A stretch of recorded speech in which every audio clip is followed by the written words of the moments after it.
E aí, gente, Luiz da Opinião aqui, dessa vez com Turma da Mônica Jovem, edição 23, essa edição aqui, Briga de Irmãos. Nimbus e do Contra saem na porrada nessa edição? Será? Bom, essa edição aqui que vai mostrar o Nimbus, o do Contra, a Mônica e a Magali, que estão tudo na casa da Mônica. E o Nimbus, o do Contra e a Magali acabam ficando meio que presos ali na casa da Mônica, porque acaba acontecendo uma chuva e eles não podem sair.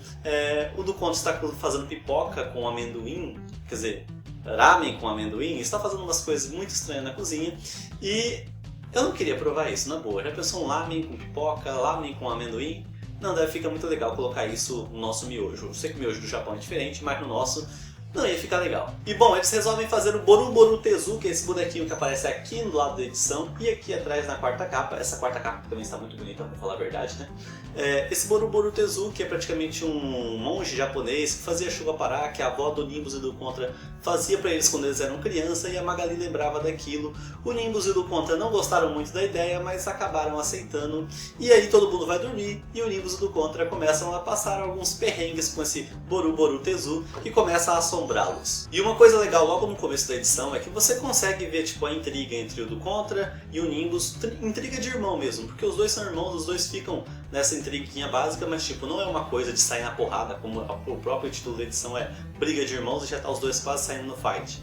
E isso é uma coisinha normal e saudável que acontece entre todos os irmãos, que é aquelas intriguinhas, ah, foi você, não, foi você gosta de fazer isso, não sei o que lá. Sempre tem essa coisinha que irmãos gostam de ter, essa intriga. E bom, esse Boru Boru Tezu começa a ficar gigante, perseguir o Nimbus e o do Contra, assombrá-los, né, pra falar a verdade. A Magali e a Mônica pensam que eles estão pregando uma peça nelas e acabam ignorando eles. Eles ficam com tanto medo que acabam, tipo, fugindo da casa, saindo correndo no meio da chuva, descalço de qualquer jeito, e o bicho vai atrás deles, né? O Boru Boru Tezu vai atrás deles e cada vez ficando mais gigante, a chuva ficando mais forte.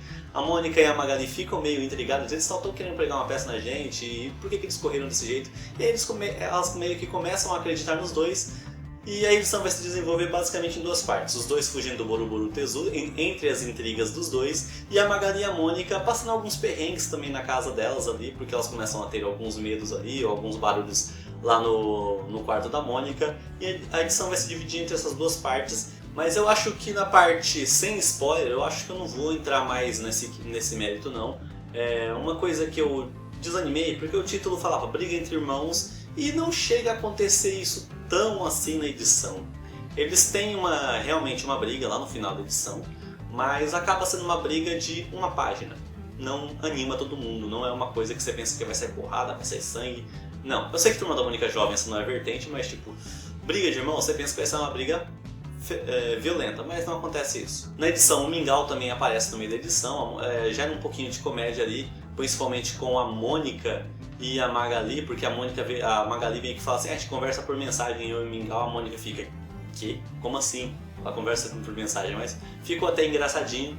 Mas eu acho que não tem muito mais a explorar assim, eu acho que eu prefiro nem entrar em tanto em spoiler nessa edição, eu acho que eu falei basicamente o enredo, mais ou menos como acontece, como deve acontecer as coisas. Eu gostei da edição?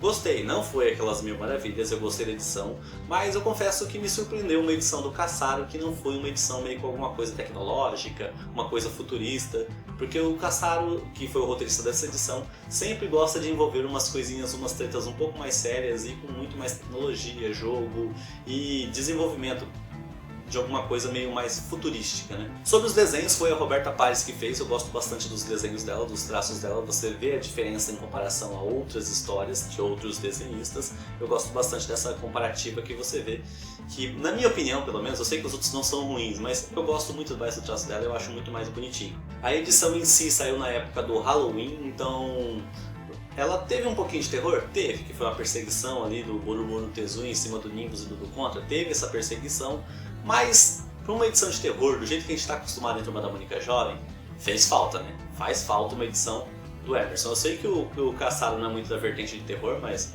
poxa gente, vamos fazer uma edição de terror assim bem mais encorpada, igual a gente vinha a Umbra, a gente vinha edição 63, 64, eram edições de terror que assustavam mesmo. Essa daqui tocou um pouco no ponto do medo, mas não é tudo isso. Bom, eu acho que é esse o vídeo, não tem muito mais o que falar. Essa edição foi razoável, foi na medida, a história caminhou bem e fechou bem legal ali. mas ainda assim ficou faltando uma coisinha a mais. As histórias de Turma da Mônica Jovem precisam dar uma encorpada melhor. E, sinceramente, o do Contra está aparecendo bastante nas histórias. Eu pensava que o do Contra, logo depois do término com a Mônica, ele ia dar uma sumida boa nas edições. Mas, basicamente, quase toda edição, o do Contra está ali junto com o pessoal. Então, isso é legal, mas ainda assim não deixa de ser estranho pra mim. E outro recadinho, né, sobre as scans que eu coloco, eu escaneio alguma, 2, 3 páginas da edição e sempre acabo colocando no meio do vídeo.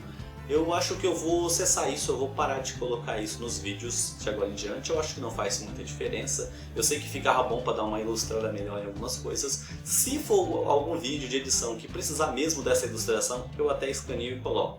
Mas como vocês querem que eu faça vídeo e talvez eu mantenha fazendo vídeo uma vez por mês na faculdade, fica muito melhor eu só falar assim direto, que eu acho que vai mais fácil, tá? Então é isso, beleza? Então falou e tchau!